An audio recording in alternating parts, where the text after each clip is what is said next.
So as a sales director or leader, where does telephony sit? Well, it's an important tool, always has been. You could argue it was the original tool of salespeople once they came away from just knocking on doors cold, was to use the telephone and to speak to customers. Now, as we come into 2018, have we lost that?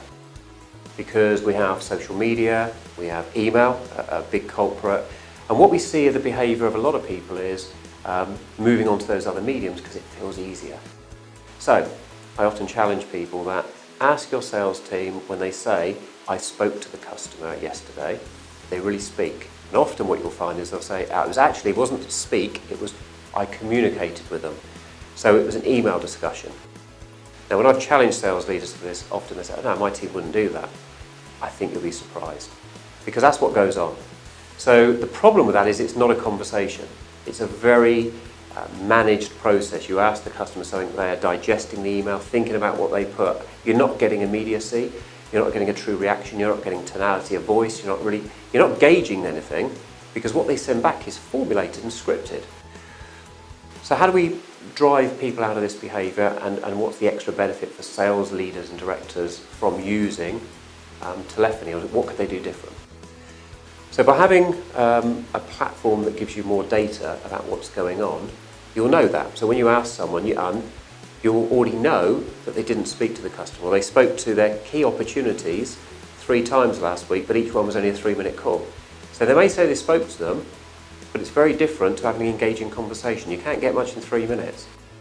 And the challenge we have today is a lot of people talk around, well, I look in the CRM if there's a task. They tell me, that's the truth. It's not. Because often those calls don't get logged. Because CRMs tend to be clicky, or the sales agent's busy or gets distracted. I meant to log it, but it's admin. What we do is automatically log those, regardless if the agent does anything. We log the call against the number, against the record. So you can see a call happened and it was for 4 minutes. Even if the agent's put no notes against it, you know it happened and you can start to question it. What if there's a 40-minute one there with no notes? I, as a sales leader, would start having an exception report to show me all calls longer than 10 minutes where there was nothing logged by the sales rep. They're not using your CRM. So doing this right drives increased behaviour, the correct behaviour in a CRM of logging stuff when it's appropriate. The stuff that you probably don't want them wasting time on, of a 2-minute call, gets logged anyway automatically. But now you can start to do interesting reports and dashboards that enable you to drive the right behaviour. How much time did they spend speaking to the right customer?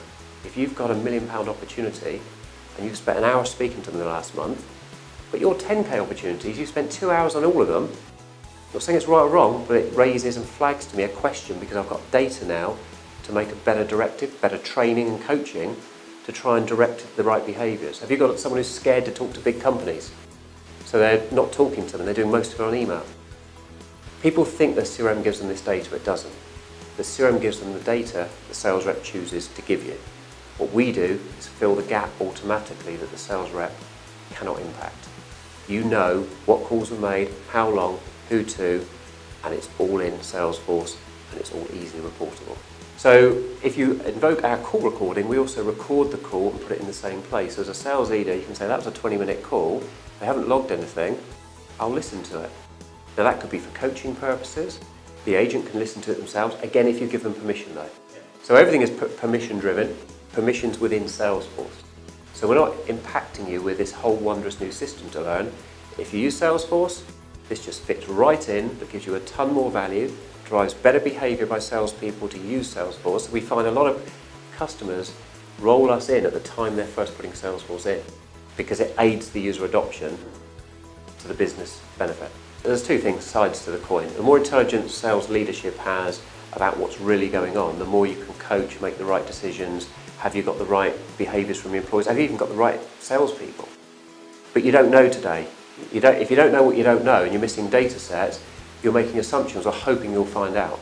We give you far more insight into what's really going on. And for the agent side or the salesperson side, depending on the nature of the business and the role, we give them not only more information about what's going on, because if you pick up a call, you may not be the person that spoke to them last time, and they claim something was promised. Isn't it great to be able to listen to the phone call perhaps? Isn't it great not to have to rely on the notes the agent did or didn't put in. You can actually get proof out of the system. But we also enable the agent to have more information. So for example, what if you answer the call and you weren't expecting it? We can pop the right information, or we can whisper using voice to text of any Salesforce data in their ear. So if something's been flagged in the system, last time at the end of the call, we tracked the customer experience was 1 out of 5, 1 being poor, we can whisper, last call they had with us as a business, they rated us poorly. Great. Mrs. Smith, last time you called, you didn't have a good experience. I really want to make it better this time. Can you help me understand what was wrong last time? What a different way to start a call. So with Natterbox, first because we give you more insight and data, you've still got to interpret that. Now we give you 120 plus reports out of the box and you can then tune them. So you get a lot of insight straight out of the box. People would argue that the CRM will tell you who's got which accounts, but how much time are they spending with them? How much time are they talking to them? And are they even interacting with them at all is a good point. So they may log, oh yeah, I spoke to them, but are they? You may find that accounts are getting lost in the mix because you're focused on big accounts and we're not comfortable with small ones. You'll lose the account, so is it better reallocating them? Something we're working on, and I can only give a little bit of insight to, is how do we give you more analytics around that data, not just at the high level, but analysing the conversation itself and telling you this rep isn't good at baseline at talking to small customers.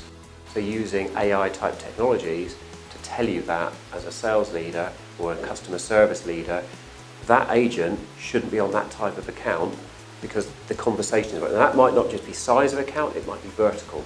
Certain verticals are more technical in language, others need more basic language to discuss with them. So we're working on something which will really change the market in terms of those insights, but that's all I can share at this point, but it's very exciting.